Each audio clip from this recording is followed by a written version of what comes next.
En une vingtaine d'années d'activité comme directeur du luxueux hôtel Bel Azur, Heikel Akrout n'avait jamais connu cela. Du fait de la pandémie de Covid-19, son hôtel s'est progressivement dégarni de clients et les restrictions anti-Covid l'obligent à tourner à seulement un tiers de son potentiel. Je vous parle aujourd'hui de survie d'entreprise. Dans le cas Covid 2020-2021, les hôtels et notre hôtel ici essayent de survivre. On n'est pas du tout dans un contexte de rentabilité. Non.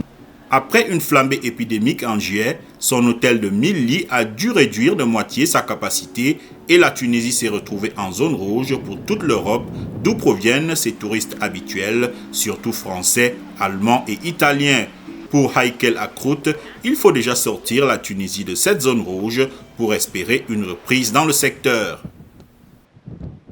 Il est temps aujourd'hui que les personnes qui sont responsables doivent passer à une négociation avec l'Organisation mondiale de la santé qui mettent la Tunisie sur liste rouge pour résoudre ce problème. Parce que tant qu'on est sur liste rouge, il n'y aura pas de relance de tourisme, il n'y aura pas de relance économique. La situation commence tout de même à changer.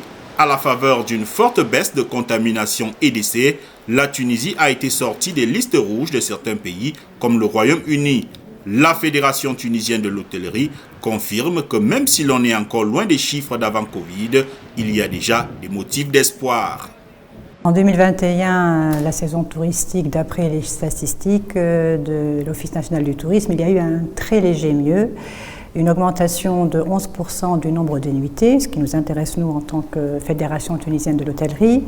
Mais par rapport à 2020, qui était une année catastrophique, où il y a eu une régression de 80% du nombre de nuitées, donc plus 11% cette année, on est très très loin de l'activité normale.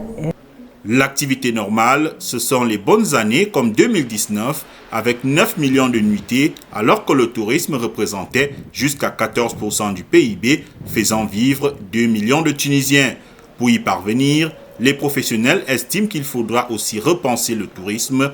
La Tunisie, ce n'est plus seulement l'image du chameau et la plage, font-ils savoir, en appelant à valoriser des sites magnifiques totalement inexploités.